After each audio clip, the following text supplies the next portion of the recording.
네, 오늘은 저희는 소요리 문답 17번째 시간이고요. 33, 34, 35, 36문 요 내용을 가지고 여러분과 함께 나누려고 합니다. 일단 한번 우리 같이 읽어볼게요. 네, 33문. 예, 의롭다 하심이라고 되어 있는데요. 이제 보통 우리가 일반적으로 좀 신학적인 용어로 칭의, 의롭다 칭한다, 칭의라는 말을 쓰고 있는데 이 말을 좀 풀었습니다. 의롭다 하심으로. 자, 제가 질문을 읽으면 여러분들 한 목소리로 답을 읽어주시면 감사하겠습니다. 의롭다 하심이 무엇입니까? 의롭다 하심은 하나님이 값없이 주시는 은혜의 행동으로서 하나님께서 우리의 모든 죄를 용서하시고 그가 보시기에 의로운 자로 우리를 받아주시는 것을 말합니다. 그것은 오직 그리스도의 의를 우리에게 덧입혀 주시기 때문이고 그리고 오직 그것을 믿음으로 받아들임으로 이루어지는 것입니다. 예. 34문은 양자 사무심입니다. 양자 사무심. 양자로 사무심이란 무엇입니까? 양자로 사무심이란 하나님이 값없이 주시는 은혜로서 하나님께서 우리를 그의 자녀들의 수요 속에 받아주시며 그의 모든 특권을 우리에게 주시는 것입니다. 네, 35번은요. 성화의 교리입니다. 성화, 거룩하게 하심. 자, 함께 읽겠습니다. 거룩하게 하심이란 무엇입니까?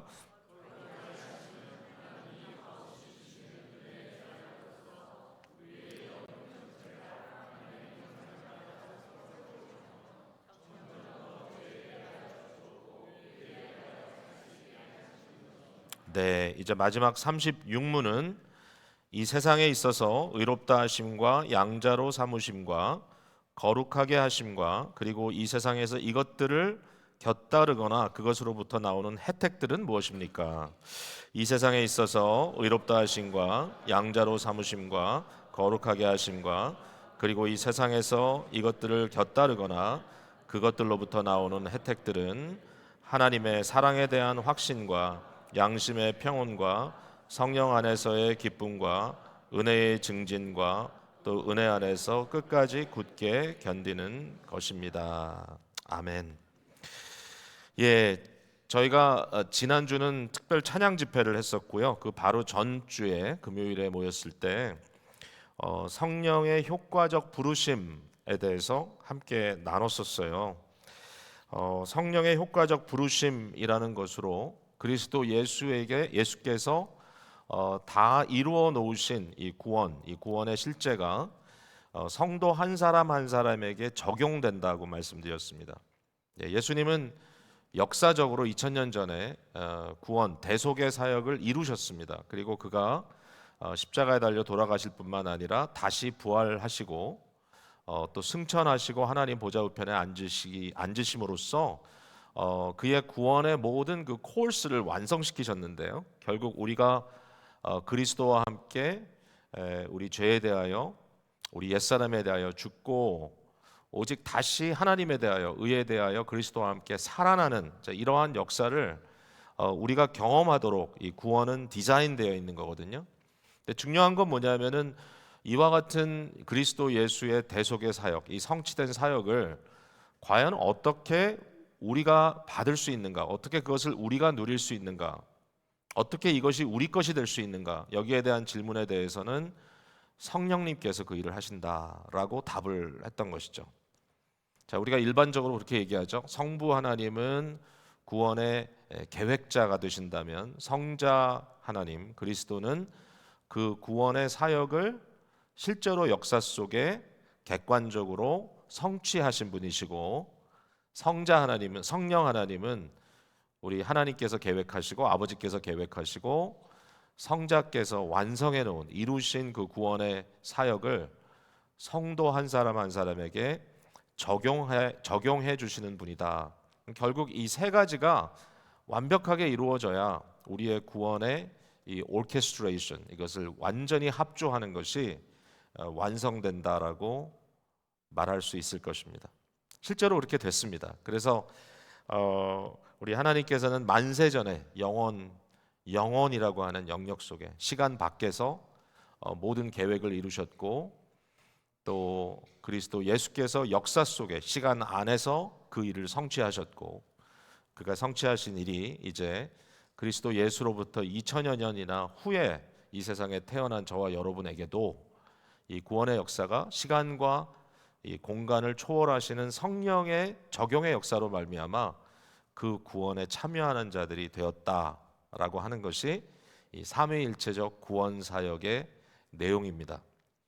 그럼 성령님께서 효과적으로 우리를 부르셨을 때 과연 어떤 일이 우리 안에서 벌어졌느냐, 이 얘기를 지난번에 하지 않았습니까? 결국 그래서 성령님께서는 우리의 마음을 밝혀주시고 우리의 뜻을 새롭게 해주시고 복음 안에서 값없이 주시는 예수 그리스도의 이 모든 사역을 받아들이도록 우리를 설복하시고 또 그렇게 할 수 있는 힘을 주신다. 우리가 이 결론을 내렸는데 이게 바로 지난번에 우리 나눴던 질문 31번에 나와 있는 내용이었습니다. 이 사역을 하나로 이제 요약을 한다면 이제 우리 안에 믿음이라고 하는 초자연적인 역사를 이루어 주신 겁니다. 믿음이라고 하는 새로운 감각이 우리의 마음 속에, 우리의 심령 속에 생겨났을 때, 이 믿음이라는 것을 통하여 우리는 그리스도 예수의 사역에 우리 자신을 이렇게 렛칭 온, 완전히 거기에 붙이는 그런 일을 감당할 수 있게 되는데요. 믿음은 주님의 모든 사역을 받아들일 수 있는 그러한 기능을 갖고 있는 우리의 정말 너무나 본질적이고 기본적인 영적인 감각입니다. 믿음이 없이는 아무것도 할 수가 없습니다. 그래서 이 세상에 그 무엇보다도 가장 위대한 선물이 있다면 그것은 믿음의 선물입니다. 그러니까 저와 여러분에게 믿음의 선물을 주셨다는 것보다 더 큰 기적은 없습니다. 여러분, 뭐 육신의 선물 또는 물질의 선물, 이런 것들은 한때는 우리를 즐겁게 하고 그것이 우리가 이 세상을 살아가는 동안에 굉장히 훌륭한 어떤 자원이 될 수 있을지 모르겠지만, 그러나 영원토록 하나님의 백성으로 부름받은 우리들에게 역사하는 정말 최고의 선물은 믿음이라고 하는 선물입니다. 믿음을 선물로 받으신 여러분들 다 되시기를 주님의 이름으로 축복을 드립니다. 예, 이럴 땐 좀 아멘을 크게 해도 돼요. 예, 마이크를 조금만 더 올려주시겠어요? 아니면 제가 좀 지금 귀가 좀 멍멍한가요? 예, 조금만. 여러분 어떠세요? 들리시나요, 잘? 네, 제가 너무 말을 막 소리를 올리지 않아도 되도록 좀 올려주셨습니다. 감사합니다. 그래서 이 믿음이라고 하는 것은 결국 모든 구원에 있어서 가장 중심적인 것이고, 구원을 경험할 수 있도록 하기 위한 가장 필수의 우리 속에 이루어진 영적인 은혜요 복이라고 말할 수 있는데요. 오직 믿음이라는 말은 그 믿음조차도 우리 스스로 만들어낸 것이 절대로 아니고, 믿음도 절대로 우리에게 공로가 될 수 없습니다. 믿음도 하나님께서 성령의 효과적인 부르심 속에 우리에게 허락해 주시는 이 믿음이라고 하는 것은 놀라운 초자연적인 선물입니다. 그래서 이 선물을 받은 우리들에게 그러면 어떠한 혜택들이 이루어지는가? 이제 이런 질문을 했었고, 실제로 이 32번째 32문에는 다음과 같은 혜택을 우리에게 설명해 주었죠. 적어도 언급해 주었죠. 첫 번째는 칭의라는 것, 의롭게 하심. 두 번째는 양자, 아들 삼으심. 그리고 세 번째는 성화, 거룩하게 하심. 그리고 그것들을 따라오는 여러 가지 이 부수적인 혜택들, 이것들이 바로 믿음을 통하여 우리에게 주시는 은혜다라고 우리가 설명을 했던 거죠. 자, 여기까지 이제 왔어요. 자, 오늘은 이 앞서 언급했던 이 적어도 세 가지의 중요한 이 구원의 내용들, 다시 말씀드리면 칭의, 의롭다 하심. 두 번째 양자됨, 아들 삼으심. 그 다음에 세 번째는 성화, 거룩하게 하심. 이 세 가지의 은혜가 과연 어떤 것인가? 이 구원이라는 것은 과연 어떤 의미를 갖고 있는가? 여기에 대해서 이제 하나씩 설명해 나가고 있어요.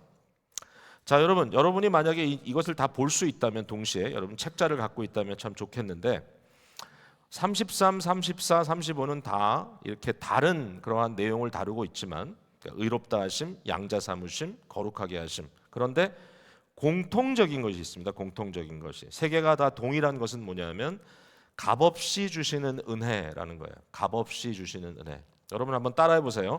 값없이 주시는 은혜. 사실은 이제 이 말은 조금 이제 좀 뭐라 그럴까요? 더블이죠, 더블.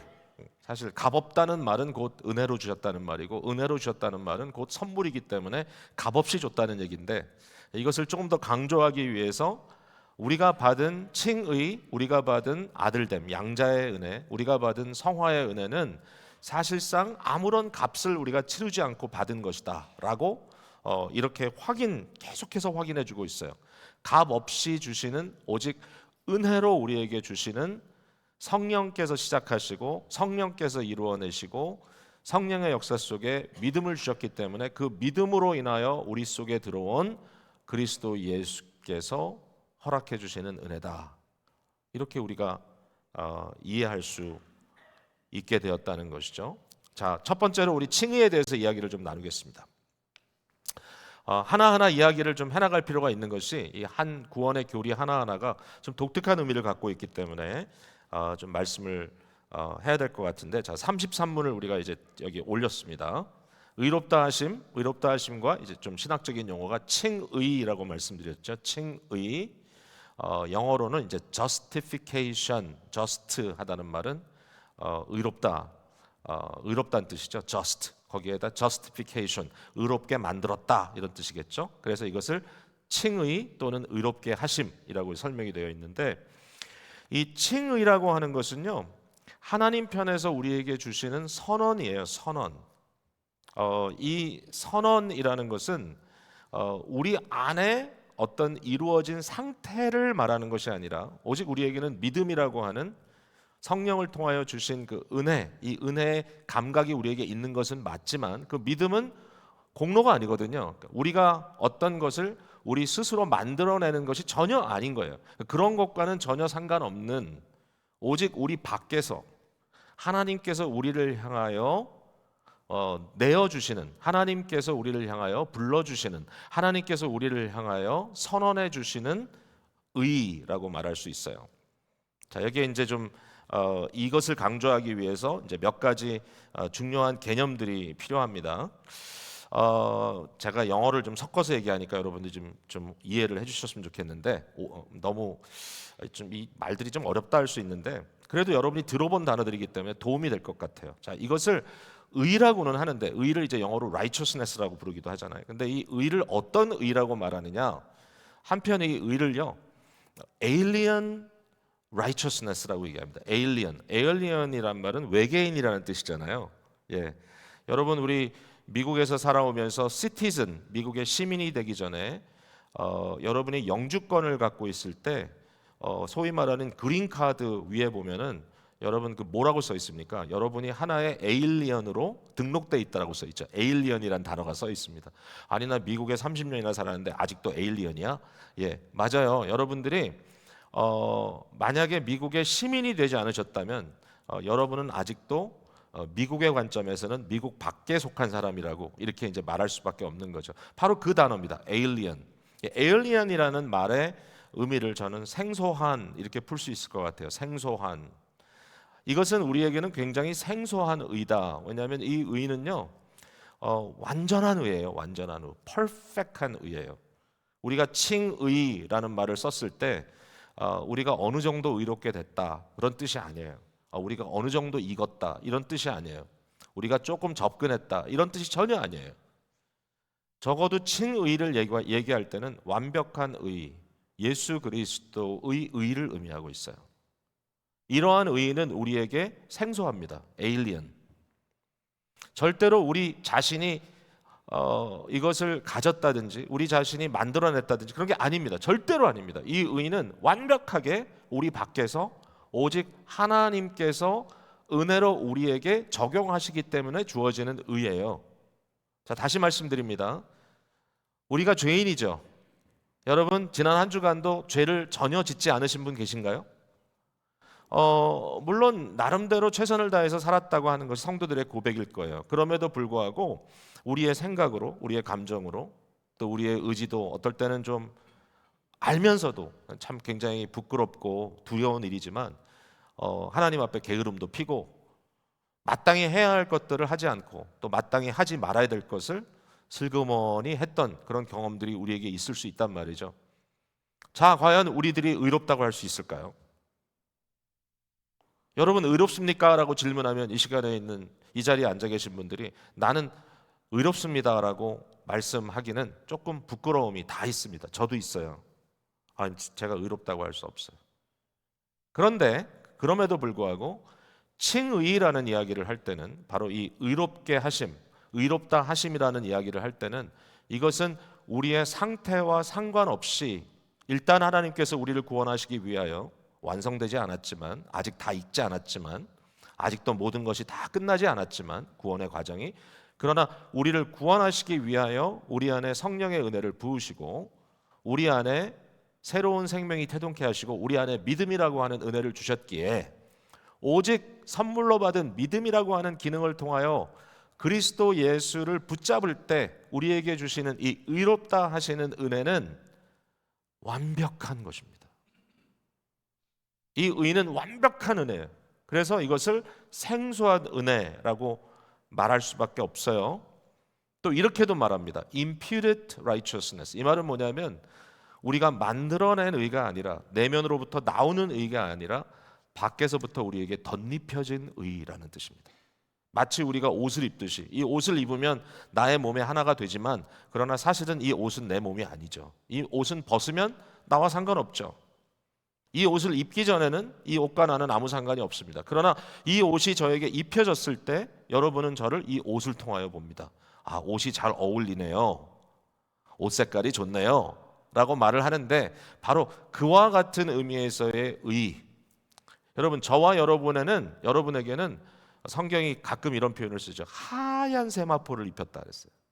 그리스도 예수의 피로 말미암아 온전히 씻김을 받은 하얀 세마포 뿐만 아니라 그 하얀 세마포의 의미는 죄가 없다는 정도가 아니라 하나님의 이 온전하신 이 의로우신 모든 요구를 그리스도 예수께서 완벽하게 순종하신 그리스도 예수의 온전하신 의로우심, 그리스도 예수의 완전한 이 의로우심이 그게 그리스도인데 그 그리스도가 우리에게 덧입혀짐으로써 그리스도로 우리가 옷 입게 됨으로써 우리의 속사정은 여전히 좀 불안하지만 적어도 이 칭의의 관점에서 봤을 때는 우리는 그리스도의 의를 입고 있기 때문에 완벽하다라고 말할 수 있다라는 거예요.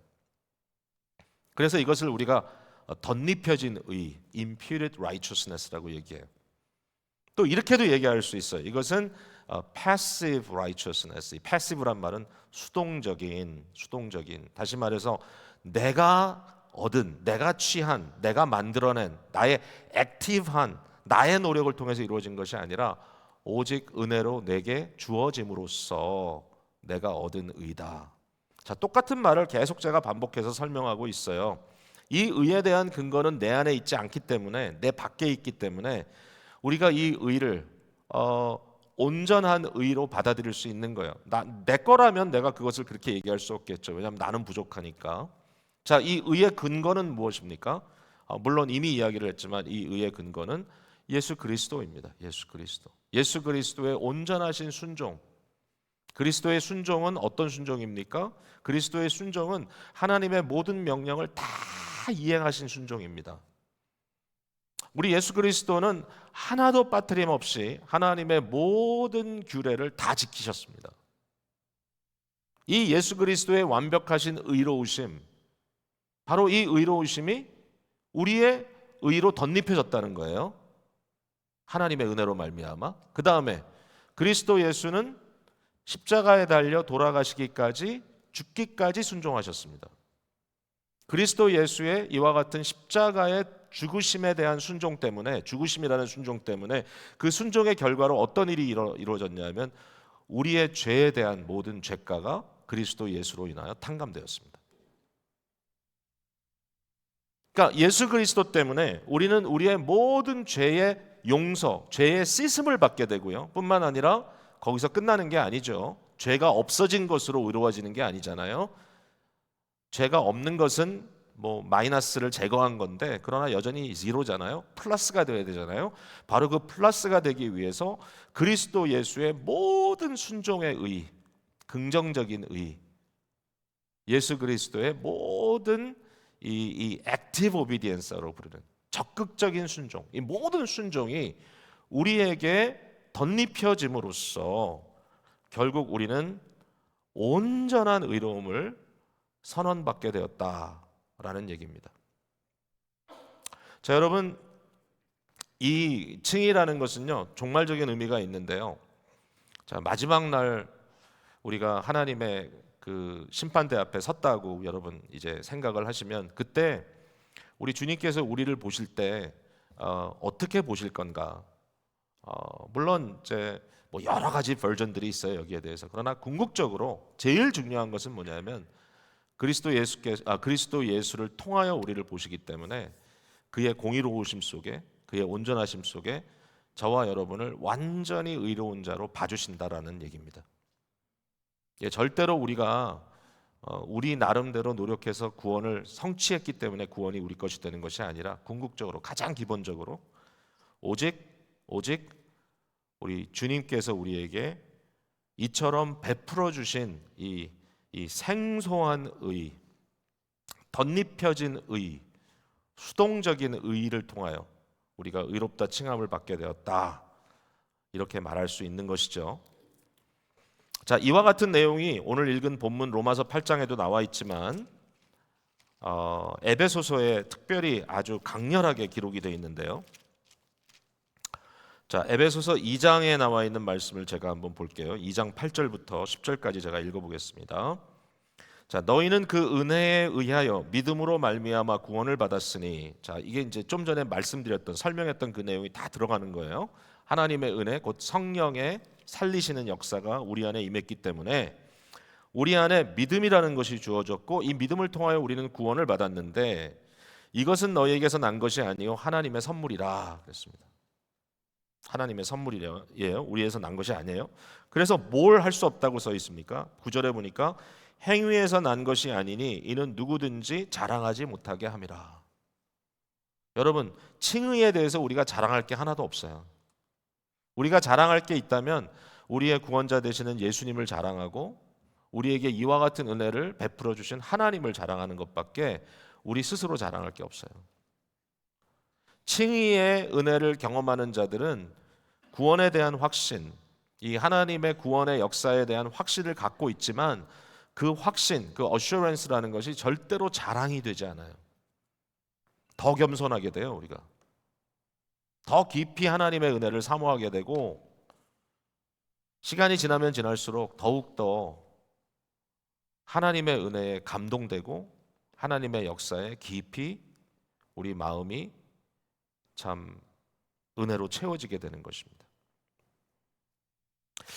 이 로마 교회에서는 이제 이 부분에 대해서 이제 혼동을 좀 갖고 있었어요. 그러니까 저들이 이런 얘기를 했어요. 맞아, 우리가 믿음으로 의롭다 칭함을 받는 것은 맞아. 그런데 저들의 포뮬라는 뭐냐면 그 믿음이라는 것에 꼭 뭐가 더해지냐 하면은 선행이 더해집니다. 믿음만 갖고는 안 돼. 믿음은 반드시 순종을 동반해야 돼. 여러분, 이 말이 아주 틀린 말은 아니에요. 믿음은 순종을 동반해요. 그죠? 정말 진실된 믿음이라면 이 믿음은 순종을 동반해요. 그러나 우리가 의롭다 칭함을 받는다라고 했을 때, 믿음으로 의롭다 칭함을 받는다는 그 말 속에는 절대로 선행이 동반되기 때문에 우리가 의롭다는 얘기는 아니에요. 그래서 이 로마 교회, 가톨릭 교회가 가지고 있는 이 부분에 대한 이 오류가 있다면 그것은 뭐냐면 믿음과 이 선행을 같이 놓고 이것을 의롭다함을 받는 조건으로 만들려고 한다는 겁니다. 이걸 왜 같이 놓냐? 왜냐하면 진정한 믿음을 갖고 있다면 당연히 이것이 같이 가야지, 이렇게 얘기할 겁니다. 근데 이것은 이 소위 말하는 이 칭의라고 하는 것을 오해시키는 방법이 되니까 문제가 되는 겁니다. 그래서 우리는 이걸 이제 어떻게 설명하냐 하면은 맞다. 우리는 오직 믿음으로 의롭다 칭함을 받는데, 이 믿음이 참된 믿음이라면 거기에는 결과론적으로 반드시 선한 삶 또는 순종의 삶이 따라오게 되어 있어요. 이거는 불가피해. 믿음이 온전한 믿음이라면 결과론적으로 따라올 수밖에 없는 게 의로운 어떤 삶의 변화예요. 변화가 일어나죠. 우리가 이제 그 얘기를 조금 이따 할 거예요. 자, 이게 당연히 따라가지만, 그러나 이 따라간다는 것 자체가 우리가 의롭다 칭함을 받는 조건이 될 수는 없어요. 우리가 의롭다 칭함을 받는 조건은 오직 믿음뿐이에요. 그 믿음이 올바른 믿음이라면 순종은 따라가요. 그러나 그것은 결과론적인 것이지 이것이 원인이 될 수는 없어요. 그러니까 이게 굉장히 중요한 차이입니다, 여러분. 여러분의 마음속에 구원의 확신을 누리기 원한다면 이 구원의 확신이 어디서 오느냐 하면은 바로 이 칭의의 교리에서 옵니다. 하나님이 아직 우리가 죄인 되었지만, 아직 우리가 온전치 않지만, 우리의 순종은 연그러지지 않았지만, 그럼에도 불구하고 하나님은 우리를 이미 완벽하게 의롭다라고 우리를 칭하신다. 그렇게 선언하신다. 얼마나 위대한 교리인지 몰라요, 여러분. 이것이 종교개혁의 교리입니다. 좀 전에 읽었던 이 에베소서 2장 말씀을 보면, 자, 9절에 행위에서 난 것이 아니니 이는 누구든지 자랑하지 못하게 함이라 라고 써 있는데, 바로 그 다음 절 10절에 보면 이렇게 써 있어요. 우리는 그가 만드신 바라 그리스도 예수 안에서 선한 일을 위하여 지으심을 받은 자니 이 일은 하나님이 전에 예비하사 우리로 그 가운데서 행하게 하려 하심이니라. 마치 앞에 있는 내용과 상충되는 것 같은데 전혀 그렇지 않아요. 제가 좀 전에 설명드렸죠. 우리가 믿음으로 말미암아 칭의의 은혜를 받았다는 것은 전적으로 하나님의 선물이요, 조금도 우리의 행위에서 난 것이 아니고, 그러므로 조금도 우리가 자랑할 것이 없지만, 이 믿음이 온전한 믿음이라면 이 믿음은 우리의 삶 속에 순종이라고 하는 선한 삶을 결과론적으로 만들어낸다. 자, 이 교리를 우리가 오늘 배우게 되었던 것입니다. 자, 여러분 여기까지 이제 했어요. 이해가 다 되셨으면 좋겠습니다. 자, 그 다음에 34문으로 갑니다. 양자 된다는 것, 아들 된다는 것. 자, 이것도 오직 하나님의 값없이 주시는 은혜인데요. 자, 이것은 과연 그러면 앞에 우리가 나눴던 이 칭의의 교리하고 비슷한가? 아니면 이건 좀 다른 것인가? 자, 사실상 내용은 크게 다르지 않습니다. 그러나 설명을 하는, 구원을 설명하는 좀 방식이 다른 거죠. 자, 이것 역시, 양자됨 역시 하나님의 전적인 은혜의 역사이고요. 이것이 나의 어떤 의나 나의 어떤 내 속에 일어나는 어떤 내재적인 변화 때문에 이루어진 것은 아닙니다. 사실상 DNA가 바뀐 것은 아닙니다. 네, 양자됐다고 하는 것은 과거에는 내가 다른 사람의 아들이었는데 이제는 내가 하나님의 아들이 되었다라고 하는 그러한 놀라운 법적인 변화를 의미합니다. 이 양자된다고 하는 것도 사실은 법적인 개념입니다. 양자로 삼는다. 자, 제가 지난주에도 말씀을 좀 드렸었지만 우리 교회 최근에 이제 입양한 가정이 있는데요. 그 입양한 가정, 그 가정의 이 아이는 이제 완전하게 그 가정의 합법적인 법적인 아들이 되었습니다. 그러나 그 아들의 어떤 그 육체적 바이올로지컬 메이크업은 과거와 달라진 것이 없습니다. 뭔가 수술을 해가지고 개조한 것도 아니고요, 뭐 성형수술해서 얼굴을 바꾼 것도 아닙니다. 그 모습 그대로예요. 바뀌어진 게 없어요. 그런데 법적으로 이제는 그 아이가 이 가정의 아들이 되었습니다. 이게 양자됨입니다. 요한복음 8장 42절 이후에 보면 죄와 거짓 속에 살아가는 사람들에 대해서 예수 그리스도께서 특별히 거기에 이제 바리새인들을 향하여 너희의 아비는 마귀다 그랬습니다. 마귀는 거짓의 아비라 그랬습니다. 결국 우리를 죄로 몰고 가고 어둠의 세력 안으로 끌고 들어가고 우리를 죄의 종으로 만들어 결국은 종살이하게 만드는 이 모든 것은 거짓된 아비 밑에서 우리가 살았기 때문입니다. 뭐 인류의 역사를 두고 봤을 때는 우리가 마귀의 자녀가 됐다는 것이 전혀 이상하지 않지만, 그러나 하나님께서 처음 인류를 창조하실 때 하나님의 형상대로 하나님의 자녀로 지었다는 것을 생각하면 우리가 마귀의 자녀가 된다는 것은 굉장히 부자연스러운 일입니다. 하나님의 관점에서, 하나님의 계획의 관점에서 봤을 때 우리는 절대로 마귀의 자녀로 머물러서는 안 되는 자들이에요. 하나님의 형상으로 지으시고 하나님의 구원의 역사 속에 비록 우리가 죄 속에 빠지고 우리가 타락하여 마귀의 종이 되고 마귀의 아들이 되었지만, 그러나 우리가 그 자리에 머무는 것이 아니라 하나님의 구원의 계획 속에 그리스도 예수가 우리의 죄의 문제를 청산하기 위하여 십자가에 돌아가시고 그가 죄의 권세를 물리치시고 다시 부활하셨기 때문에 결국은 그리스도를 믿는 우리들, 오직 믿음으로 그리스도와 연합된 우리들에게 하나님은 다시 우리로 하여금 그의 아들이 되게 하는 놀라운 권세를 주신다는 것입니다. 그를 믿는 자에게는 하나님의 아들이 되는 권세를 주셨으니, 여러분, 바로 이것이 우리의 새로운 정체성이에요.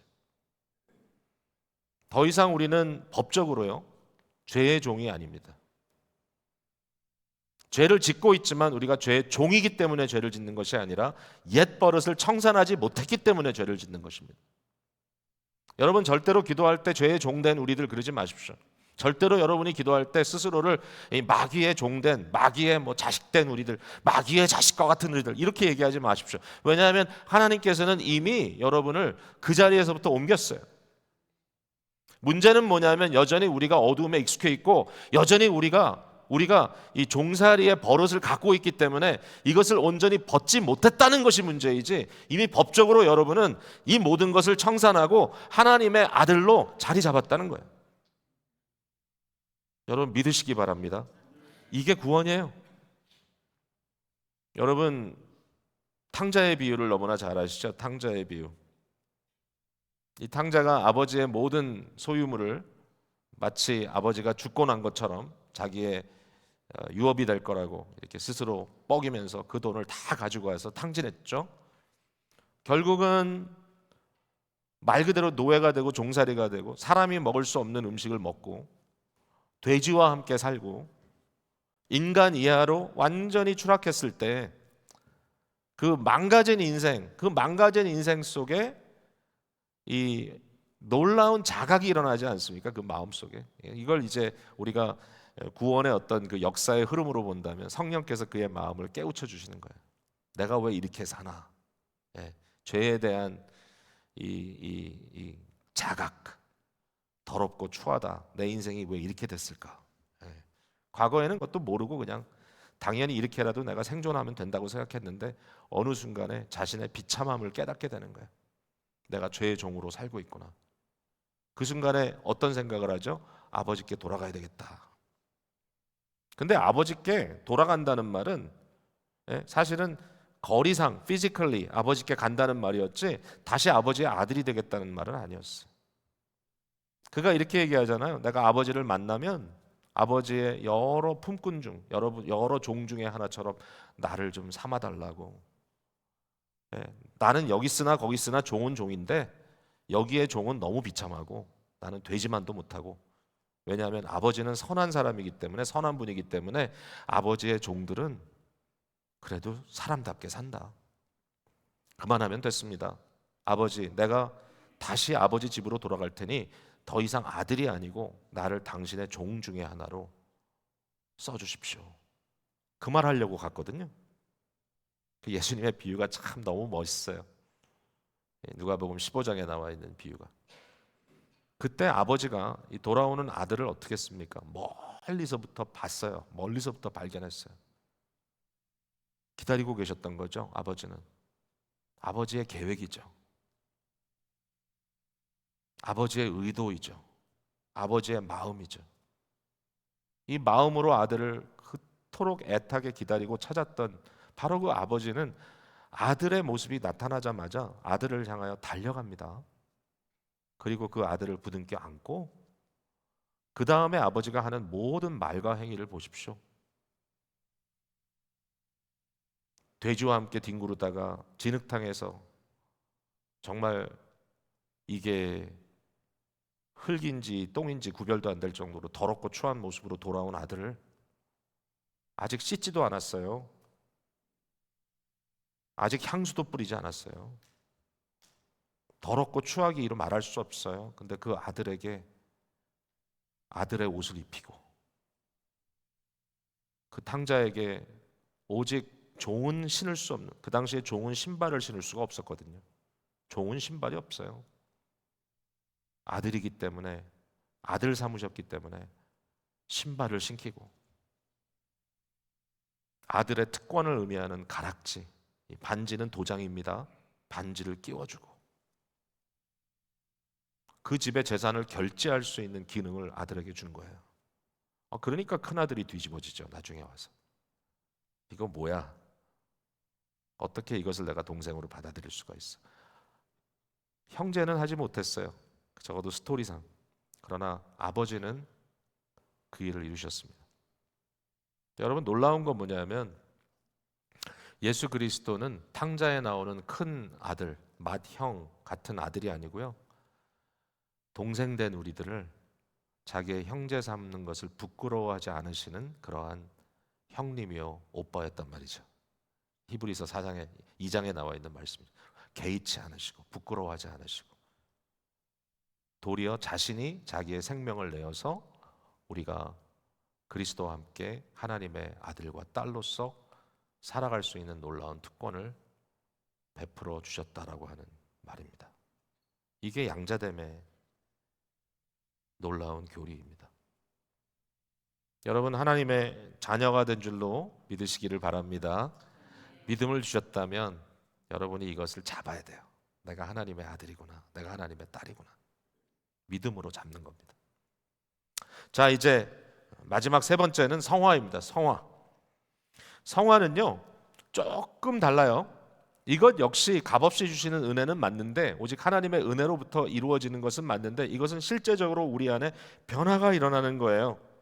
실제로 우리 안에 변화가 일어나는 거예요. 왜냐하면은 그냥 단순히 법적으로만 우리를 의롭다 한다든지 법적으로만 우리가 아들이 되었다는 것을 이야기하면 뭔지 몰라도 굉장히 감사하고 위대한 일이고 정말 절대적으로 훌륭한 일이기는 하지만, 그러나 우리 입장에서 봤을 때는 조금 뭔가 부족합니다.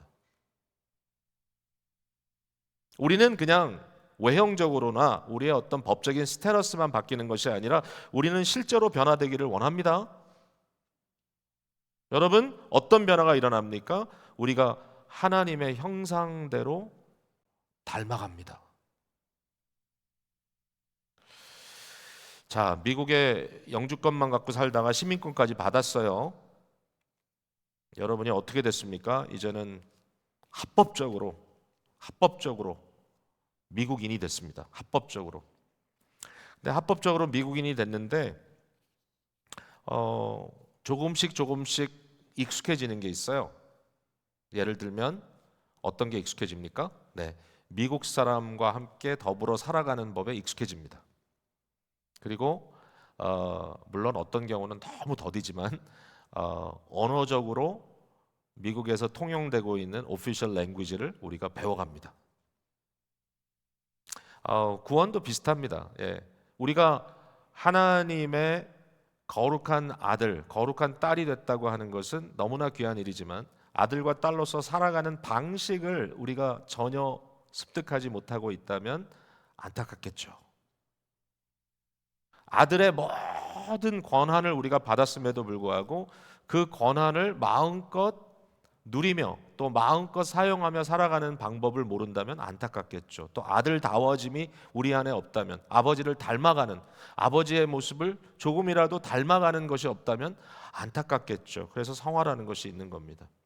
여기서 말하는 것처럼 우리의 영육 전체가 홀리스틱하게, 어떤 한 부분만이 아니라 우리의 지정의 전체가 하나님의 형상을 따라, 하나님의 이미지를 따라 새로워지며, 하나님께서 우리를 창조하실 때도 그의 형상으로 지었지만 이제는 새로운 창조, 구원이라는 역사 속에 우리가 하나님을 닮아가는, 아버지를 닮아가는 이 일이 생기게 되고, 그 과정 속에 어떤 변화가 있습니까? 점점 더 죄에 대하여는 죽고 점점 더 의에 대하여는 살게 되는 것이다. 점점 더, 여기 점진성이 나오죠. 점점 더. 예.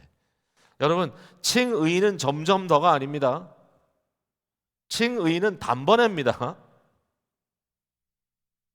자, 여러분 이해하셨죠? 칭의는 단번에예요. 또 양자됨도 단번에입니다. 예? 절대로 탕자가 돌아왔을 때 그래 며칠 두고 보자 이렇게 안 했습니다. 여러분 칭의나 양자됨, 아들됨은 단번에지만 그러나 성화, 거룩하게 되는 것은 점진적입니다. 그래서 성화에는 과정이 있다라고 우리가 이야기를 합니다. 과정이 있다. 날마다 죄에 대하여는 죽고 날마다 의에 대하여는 살고. 성화를 어떻게 이루나요? 우리의 노력으로 이룬다고 이야기하는 분들이 있습니다. 아닙니다. 이것 역시 은혜로 이룹니다. 성화도 은혜로 이루어지는 거예요. 여러분, 여러분의 힘으로 성화를 이룬다는 것은 말이 안 돼요. 왜냐하면 뭐를 이루는 겁니까? 여러분이 할 수 있는 기능인으로 바뀌어가는 거거든요. 점점 더 하나님의 라이프가 여러분 삶 속에 역사하도록. 근데 그 일을 여러분의 힘으로 한다는 게 무슨 말이 됩니까? 힘은 부여받는 거예요. 변화는 내가 경험하는 거예요. 내가 그것을 취하는 게 아니에요. 여전히 이것도 은혜예요. 그 은혜가 양면이에요. 은혜가 우리를 그냥 합법적인 의미에서만 의롭다고 만드는 것이 아니라 그 은혜가 실제적으로 우리의 이 존재 자체, 우리의 어떤 모습 자체, 우리의 내면 자체에 변화를 만들어 가는 거예요. 은혜의 역사예요. 오직 믿음으로.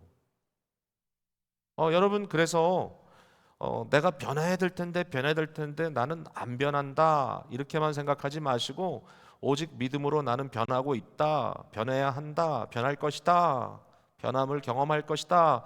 그 변함을 이루기 위하여 끊임없이 은혜를 받아야 돼요. 은혜를. 어떻게? 은혜의 방편들을 통하여. 여러분이 열심히 노력해서 되는 것이 아니라 여러분이 오직 끊임없이 자기 자신을 하나님의 은혜에 노출시킴으로써 은혜의 역사가 여러분 속에 계속해서 영향을 미치게 되는 겁니다. 오직 이것도 은혜구나. 제가 그냥 한마디만 여러분께 드리면 성화의 은혜에 대해서는 은혜를 간절히 사모하시기를 바랍니다. 은혜를 사모하세요. 여러분 영적으로 갈급하다고 느낄 때 있죠? 영적으로 갈급하다고 느낄 때 그건 너무 좋은 거예요. 영적으로 갈급할 때 우리 마음에 나는 온전히 하나님께 용납된 의롭다 칭함받은 또 하나님께서 나를 아들 삼아서 양자된 자인데 내가 왜 갈급할까? 여러분 그렇게만 생각할 수 없는 것은 당연히 합법적으로 하나님 앞에 내가 그리스도 때문에 생소한 덧입은 그 다음에 수동적인 의를 내가 덧입었지만 왜 갈급하냐면요 하나님이 우리를 그런 존재로 만들었거든요. 우리의 마음 중심으로부터 하나님을 갈망한단 말입니다. 우리는 하나님을 원해요. 하나님의 자녀이기 때문에 하나님을 갈망합니다. 그 갈망이 뭐로 채워지겠어요? 나의 노력으로 채워지지 않습니다. 오직 은혜로 채워집니다. 그 은혜를 받을 때 어떤 일이 벌어지냐? 우리가 하나님의 형상으로 바뀌어져 갑니다. 자, 이처럼 칭의와 양자됨과 성화의 은혜를 받는 자들에겐 어떠한 것들이 부수적으로 따라갈까요?